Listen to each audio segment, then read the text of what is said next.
बर' हांखोनि बाख्रि बर' थुनलाइ आफादनि 65थि बोसोरसालि जथुम्माया थांनाय साननिफ्राय हठात 9 जानुवारिनिफ्राय 11 जानुवारिसिम बिजनी चिरां जिल्लानि बरलागाव फोथाराव खुंगासिनो दङ बा जागासिनो दङ। थिग बे लेखायैनो जोङो दिनै बड'लेण्ड टाइम्सआ बेखौ संदाननानै बर' थुनलाइ आफादनि एग्जिबिशन बा दिन्थिफुंसालियाव जोङो बे समाव दंफैयो आरो बे समाव केमेरा पार्सन बिथांखौ देखायनो थाखाय खावलायगोन जिहेतु दिन्थिफुंसालियाव जों दङ। दा जोङो बे दिन्थिफुंसालियाव मा दङ बेखौ जोङो नोंथांमोननो फोरमायगोन आरो केमेरा पार्सन बिथांखौ देखायनो थाखाय खावलायगोन जिहेतु बेहाय गोबां गुबुन गुबुन मुवा बेसाद फाननाय जादों जि जोमखौ लानानै लोगोसे बायदि बायदि एग्जिबिशन मेथाइ रोजाबनाय गान रोजाबनाय आरो मोसानाय बायदिसिना दिन्थिफुंनाय जादों। बे समाव एग्जिबिशननि चेयारमेन सेक्रेटारि बिथांमोन दङ। दा बिथांमोनजों जोङो सावरायनो नागिरदों बे एग्जिबिशनाव मा हाबाफारि सोलिनाय जादों आरो मा दखान गलाफोर दङ बेखौ जों मोनथिनो नाजागोन। बोरैहाय सोलिदों सार गिबियाव जितु मैयानिफ्राय बर' थुनलाइ आफादनि जुथुमाजों लोगोसे नोंथांमोननि एग्जिबिशनाबो सोलिगासिनो दङ। बयखौबो खुलुमबाय आरो गोदान बोसोरनि हामलायथि बावबाय। जोंनि एग्जिबिशन स्थलिया मोजाङैनो सोलिनानै दङ सोलिनायालाय मैयानिफ्राय। दा जों दिनै आरो गाबोन जोबोद बुरजा माने भिजिटर्स मोनगोन होननानै आसा खालामदों आरो जोंनि बेहाय गोबां गभर्नमेन्ट डिपार्टमेन्ट्सआ बाहागो लादों आरो गभर्नमेन्टफोरनि अनगायैबो सोलोंथाइजों सोमोन्दो थानाय बायदि बायदि NGOsफोरा बेहाय बाहागो लादों। बिथांमोना काउन्सिलिं आरो डेमनस्ट्रेशन बेफोरखौ होगासिनो दङ। खोब मोजां जादों। जोंनि बेहाय गोबां बर'नि संनाय खावनाय बायदिसिना दानाय लुनाय एम्फौ फिसिनाय खुन्दुं लुनाय बोरै आबाद मावो बोरैहाय माइ गायो बोरै खोथिया फैयो बेफोरखौ सब बिजनी आनसलिक एबसुआ खोब मोजाङै डेमनस्ट्रेट खालामदों। बेनि अनगायैबो जोंनियाव बिजनी ओनसोलनि सासे जोबोद मुंदांखा आबादगिरि बिथाङा पद्मश्री बान्था मोननाय मुस्रि सर्वेश्वर बसुमतारी बिथाङाबो गावनि जे आइडिया बेखौ खोन्थानो बेहाय दंफैयो। बिथाङा खोन्थायो जे बर' हारिनि जे रांखान्थि बे रांखान्थिखौ जोङो आबादनि दारै बोरैहाय जौगाहोनो हायो आरो बिथाङा माल्टि क्रप्सनि अनगायैबो दा माने थोरोब जे गोजौ थाराव गय थायोब्ला नारिखल थायोब्ला बिनि गाहायाव माबा थायो फाथै थागोन बिनि गाहायाव जोङो कक' बा चक्लेट बिफां गायनो हायो आरो फाथै गायनो हायो। बे रोखोमखौ बिथाङा खोन्थादों। दा गोसो गुदुं जायफोर आबादारि बिथांमोना सर्वेश्वर बसुमतारी बिथांनि खाथियाव थांनानै आइडिया लादों। जोंनि बेहाय फिसारि बोरै खालामनांगौ फिसारि डिपार्टमेन्टआ फैदों। नाखौ बोरै फेदेरनांगौ बोरै फिसिनांगौ बे आइडियाखौ होगासिनो दं आरो बेहाय जों दायो जेराव गसंदों बे टुरिजिमनि बे टुरिजिमाबो जोबोद गोसो गुदुङै माबा खालामदों डेमनस्ट्रेट खालामदों आरो बाहाय जोंहा आगास्टा होननाय मोनसे आफाद दङ। बिसोरो साइन्सनि डेमनस्ट्रेशन होयो आरो गुवाहाटी बर' एस'सिएशन बिथांमोनाबो इडुकेसननि काउन्सिलिं होयो। बिथांमोना होगासिनो दङ। मैयानिफ्राय दिनैसिम गोबां फरायसाफोरखौ बिथांमोना काउन्सिलिं खालामदों आरो बे जोंनि जे BEO DEO बिथांमोनाबो बेहाय बाहागो लादों। गथ'फोरनो गोबां माबा TLMफोरखौ देखायदों। मास्टारफोराबो थुलुंगा मोनदों होननानै जोङो खोनानो मोनदों। जोंनि बेहाय बे लेखा दखानफोराबो गोबां फैदों। नाथाय लेखा दखाना दिनै मा जायो फाननायफोरा एसे खम जादों। मानो होनब्ला दानि बे इलेक्ट्रनिक मिडियानि जुगाव जोंनि आरो मबाइलनि जुगाव जोंनि मानसिफोरा फरायनाय हुदाखौ गारलांनो सानदों बा गारलांनो हमबाय। बे गाज्रि जाहाथे फरायनाय हुदाखौ खालामो जों बिनि थाखायनो बुक स्टलफोरखौ पाब्लिकेसन बर्डफोरखौ जों लेंहरदोंमोन। बिथांमोना जोंनि माबाखौ खावलायनायखौ गनायनानै बिथांमोना फैदों जों जोबोद गोजोनदों जा बिथां माबा दङ जोंनि कनभेनर बिथां दङ बिथाङा फंनैसो बुंसिगोन बे समाव आङो सारनिफ्रायनो मोनसे खोथाखौ मिथिबावनो लुगैबाय जिहेतु बेहाय एगजिबिसन होनना बुङोब्ला मोसानाय मुसुरनायजों लोगोसे गोबां जिहेतु नोंथांमोना टुरिजिम डिपार्टमेन्टनिफ्राय आरो इयुथफोरनिफ्रायबो माखासे जिथु बेहाय नलेज बेखौ फोरमायनाय जादों आबादारि बिथिङाव जा बायदि बायदि बिथिङावनो जा दा बैफोरखौ नायनो थाखाय नोंथांमोना बेयाव हाबनाय सिगां माबाफोर टिकेटनि बिदि बेबस्था लानाय जादोंमोन आरो लादोंब्ला नोंथांमोना बेसेबांसो लानाय जादों बेखौ एसे मिथिगौ टिकेटखौ जोङो लादों फरायसाफोरनि थाखाय जोङो कनसेसन होदों जोङो 20 टाका आरो फरायसाफोरनि थाखाय खालि 10 टाका बे 10 टाकाजोंनो फरायसाफोरा हाबनो हागोन आरो बिसोरनि जे फोरोंगिरिफोर बिथांमोनाबो बे फरायसाजोंनो बे 10 टाकायावनो हाबनो हानाय राहाखौ जों खालामदों आरो बे बेनिफ्राय बेहाय जि रिंगु दामसा बे रिंगु दामसानि सुबिदानि थाखायबो जोङो दाइस बानायदों आरो बेहाय गोबां रिंगु दामसाफोरा रोजाबगिरिफोरा मोसाखावरिफोरा मैयानिफ्राय गावसिनि जे रोंगौथि बेखौ जोंनि एक्जिबिसन एरेनायाव हाबनाय भिजिटर्सफोरनो दिन्थिगासिनो दङ नै दा दिनैबो इतिमध्य माने स्टार्ट जाबायानो साथामसो जि रोजाबगिरि बिथांमोना रोजाबखांबाय गोजोन्थों निश्चय बे समाव आङो मोनथिबावनो नाजागोन जिहेतु बे एक्जिबिसन कमिटिनिनो कनभेनर बिथांनिफ्राय आं मोनथिनो नाजागोन जिहेतु नोंथांमोना बेहाय एक्जिबिसन होदों आरो गोबां गलादार दङ जि जोमनिफ्राय लानानै फिथाइ सामथाइ माखासे बायदि बायदि बिथिङाव मोनबेसे दखान दङ बे एक्जिबिसननि सिङाव बेखौ मिथिनो लुगैबाय आरो मा बिखेखै मा नोंथांमोननियाव नायथावना बुस्थु बेहाय दङ बेखौ मिथिनो लुगैदों गुबैयै जोङो बे एक्जिबिसनाव नायथावनाया जाहैबाय सरकारि बिफाननिफ्राय दिन्थिनाय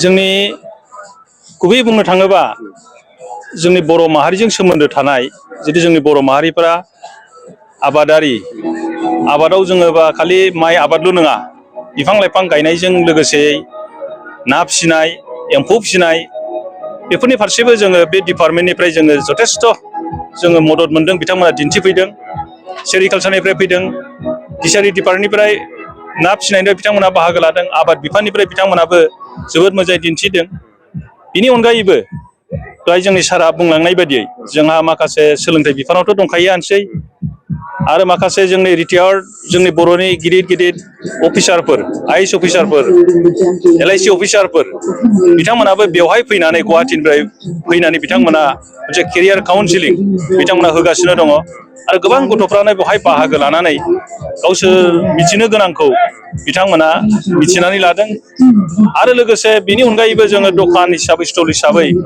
जोंनि स्टला 500मोन टारगेटआ 500मोन नाथाय 500नि बारा जाहैदों बिनि गेजेराव जोङो बुंनांगोन बर' आइजोफोरनि सि जोम फाननाय जोबोद माने गोसो थुलुंगाथाव जों जोबोद मोजां मोनदों जोंनि बर' आइजोफ्राबोदि दानाय लुनाय बेफार फालांगियाव जोबोद आवगायबाय 99% होनबाबो बांद्राय बुंनाय जानाय नङा गासिबो बर' आइजोफोरनि बेफोर गलाफोरा जानाय लोंनायनिफ्राय लानानै सि दखाननिफ्राय लानानै बिथांमोना बेवहाय होदों खमैबो सि दखाना 200नि खाथियाव जागोन बर' हिनजावफोरनि सि दखाना बिनि अनगायैबो गुबुन जोंहा दंबावो गुबुन गाननाय जोमनाय रंजा बाजानि आरो जोंहा बिजाब मेला दङ दा बेफोरखौ लानानै 500निबो बांसिन जोंहा बिदि स्टल एबा दखानफोर दङ आरो जोंनि नुनायाव जोबोद मोजां सोलिदों सि दखानफोरा बायनाय नुदों जोङो बयखौबो खालि लेखाखौल' बिजाबखौल' बारा सोलिनाय नुवाखै दा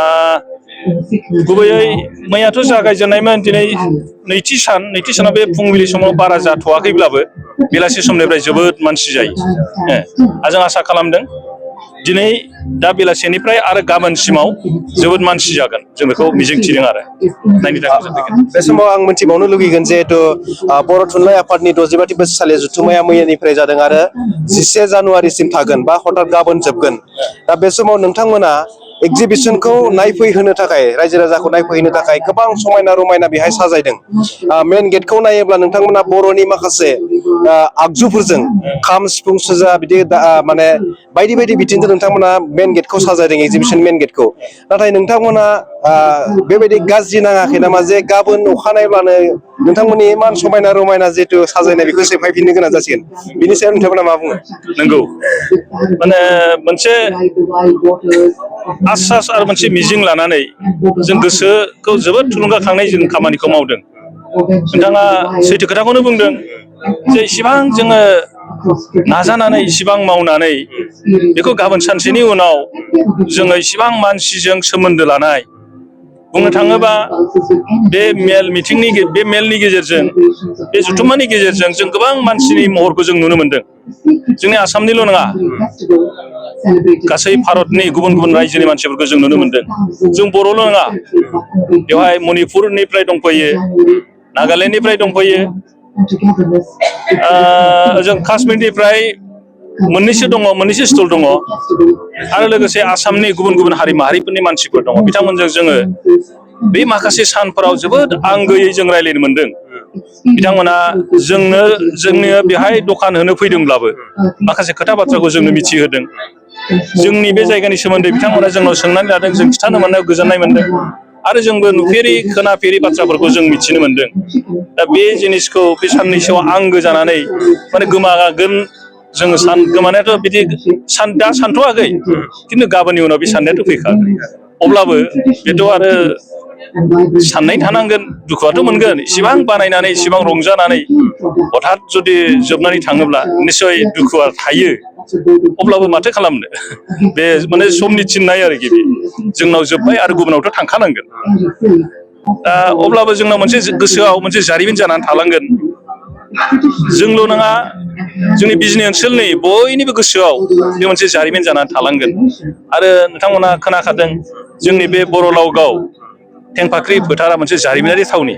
जाय थेंफाख्रिया जोंनि बर'नि जोहोलावजोआ बे जायगायावनो मोनसे समाव बादा लुनानै जोंनि ओनसोलाव ब्रिटिश सरकारनि सासे खाजोना खांग्रा तहसिलदार होननानै जोङो खोनानो मोनदों।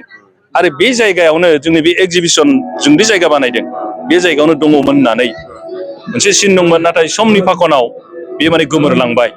बिलो दंमोन बेवहाय जोंनि खोनानायाव थेंफाख्रिया फैनानै बे एगजिबिसन जानाय जायगायावनो गावनि गरायखौ दोनथ'नानै जिरायोमोन आरो बेवहायनो बादा लुनानै थायोमोन होननानै जों खोनानो मोनदों। जों बेखायनो मोनसे गोसोआव मोनसे गोजोननायबो दं। जों फैयै फैयै जोङो दिनै बे जायगायाव थानानै जों मोनसे दिन्थिनो हानाय मोनसे खाबुखौ मोनदों। दा बे जोंनि गोसोआव थालांसिगोन आरोखि। आरो बिजनिनि बयनिबो गोसोआव दिनै थेंफाख्रियादि गमायैनो बेयावनोमोन जों नुवाखैब्लाबो मोनसे जारिमिन हिसाबै जोंनि गोसोआव सोमजिना थालांसिगोन, जों बेखौ सानदों आरो। जोबनायाव आङो सारनिफ्राय मोनसे खोथा मोनथिबावनो लुगैबाय। जिहेतु सानथामनि हाबाफारिजों बर' थुनलाइ आफादनि जुथुम्माया सोलिगासिनो दङ आरो नोंथांमोना नैबे समाव मा खावलायो रायजो राजाफोरखौ? बे जिथु सानथामनि हाबाफारिजों दिनै आरो गाबोन लास्ट जिथु जागोन बे साननैनि जिथु हाबाफारि दंबावो, बेहाय नोंथांमोना रायजो राजा बाहागो लानो थाखाय माबायदि खावलायहरो? खुलुमबाय। आं साफ्रोम जोंनि नट अनलि बिजनि ओनसोलनिल' नङा, बाहेरा जोंनि बिजनिनि बाहेरानि जेसेबां जों बड'लेण्ड एरियानि बिटिआर एरियानि जेसेबां दङ साफ्रोमखौबो लैहोर लैहोर फैनानै बेवहायनि जे जोंनि एगजिबिसननि मेहेरगोनां जिनाखि दिन्थिफुं बेखौ जाहाथे नायफैयो आरो गथ' गथायखौ लानानै माखासे सोलोंनांगौ गोबां दङ। बेवहाय जोङो सोरबा आबादारि जुदि दङब्ला एसे जोङो प्रग्रेसिभ फार्मार जोंहा माखासे दङ दिन्थिफुं, जाय पद्मश्री बान्था मोननाय। जोङो मोनसे आबादनि सिङावनो बोरैहाय जोङो मोनथाम मोनब्रै आबाद मावनानै जोङो माब्रैहाय दानि गोनोखोआरिजों माने माखासे स्प्रे सिस्टेम बेबादि वाटारिं सिस्टेम बेफोरखौ जों बोरैहाय बानायनानै जोङो रांखान्थियारियाव आरो आबादखौ जौगाखांहोनो हायो। आरो जोंहा बेवहाय एबसुनिफ्राय जि दिन्थिफुंदों बेवहाय गोबां मेहेरगोनां जोंनि बर' हारिनि जेसेबां माने दानाय लुनायनिफ्राय लानानै आबादनिफ्राय लानानै जानाय लोंनाय गासैखौबो दिन्थिफुंदों। आरो बेवहाय जोंहा गोबां डिपार्टमेन्टनिफ्रायबो दङ, बेफोरखौबो जोङो नुनो मोनगोन। जोंहा बेवहाय टुरिजोमनिबो मोजां मोजां जोङो दिन्थिफुंदों, बेफोरखौबो नुनो मोनगोन। आरो माखासे जोंहा सोलोंथाइ आयदानि फोरोंनाय जागासिनो दं, बेवहाय बिथांमोना बुंलांखाबाय। दा बेफोरखौ जुदि जोङो गोसो गुदुं जानानै नायफैयोबा गाव गावनि गथ' गथायखौ लानानै जुदि नायफैयोब्ला अनेक जोङो गावनि फिसा फिसौनो माने सोलोंथाइ होलांनो हागोन होननानै आं साफ्रोम रायजो राजाखौ लैहोर लैहोर दसे समनि थाखाय फैनानै नायफैनो थाखाय आखाइ खबजबनानै खावलायहरनाय जाबाय। गोजोन्थों। नोंथांमोनखौ आङो बे समाव साबायखर बावबाय जितु नोंथांमोनजों एगजिबिसननि बागै मा दङ माबायदि सोलिगासिनो दं बेखौ सावरायबाय आरो बेखायनो नोंथांमोनखौ जोंनो सम होनायनि थाखाय आं साबायखर बावबाय। दा बे समाव बड'लेण्ड टाइम्सआ नैबे समाव 65थि बोसोरसालि जुथुम्मानि जि दिन्थिफुंसालि एगजिबिसन बे एगजिबिसननि सिङाव दङ। आं जाय जायगायाव दङ बिटिसि गभर्नमेन्टनि जितु टुरिजम डिपार्टमेन्ट बे टुरिजम डिपार्टमेन्टनि जितु जायगा थावनि बेयाव दङ आरो केमेरा पार्सन बिथांखौ देखायनो खावलायगोन जितु बिथांमोना बायदिसिना जितु टुरिजम डिपार्टमेन्टनि जायगाफोर माने टुरिजम डिपार्टमेन्टजों जोङो माबायदि लाब जायो बिनि सायाव बिथांमोना इनफरमेसन होगासिनो दं आरो फोरमायगासिनो दङ रायजो राजाफोरनि सिगाङाव। दा बे समाव केमेरा पार्सन बिथांखौ केमेराखौ फिदिंनो थाखाय खावलायगोन जिहेतु गोबां गलादारफोर दङ जेमानखिनि हायो जोङो केमेराया जेमानखिनि मोनहासयो बेखौ जोङो देखायनो खावलायगोन। जिहेतु बेहाय गिबि जितु टुरिजम डिपार्टमेन्टआव मोनफैनाय लोगो लोगोनो बिथांमोना जोंनि मैदेरखौ बिथांमोना साजायना दोनदों बा देखायदों आरो बेजों लोगोसेनो बिथांमोना टुरिजम डिपार्टमेन्टआव मा बिथिङाव बिथांमोना बिटिसिआ लाब जायो माबायदि खामानि मावनो हायो टुरिजम डिपार्टमेन्टनि गेजेरजों बिथांमोना बेखौ फोरमायदों। आरो बे समाव नोंथांमोननो जोङो देखायनो नाजाबावगोन जितु बेहाय एगजिबिसन होनना बुङोब्ला गोबां जायगानि जितु दखानि गलादारिफोरा बे एगजिबिसनाव दखान होफैदों बायदि मैया बेबायदि। दा बेनिखायनो जोंनि एगजिबिसननि चेयारमेन आरो कनभेनर बिथांमोनजों सावरायबाय आरो नोंथांमोना बुजि मोनदों जिहेतु सानथामनि हाबाफारि लानानै 65थि बोसोरसालिया जितु जुथुमा बिजनिनि थेंफाख्रि फोथारा बरलगावआव बे खुंजागासिनो दङ। हथात गाबोन 11 जानुवारि जानाय लोगो लोगोनो बे बर' थुनलाइ आफादनि जुथुमाया जोबगोन आरो जोंनि मिन्थिनायाव बर' थुनलाइ आफादनि गेवलां मेलाव आसामनि गिबि मन्थ्रि डक्टर हिमन्त बिश्व शर्मा आरो बिटिसिनि चिफ आग्रामा महिलारि बिथांमोनाबो बाहागो लाफैगोन होनना बुंदों। ओंखायनो गासै रायजो राजाफोरखौ गाबोननि जितु बर' थुनलाइ आफादनि गेवलां मेल बे गेवलां मेलावबो बाहागो लानो थाखाय बड'लेण्ड टाइम्सनि गेजेरजों खावलायहरनाय जाबाय।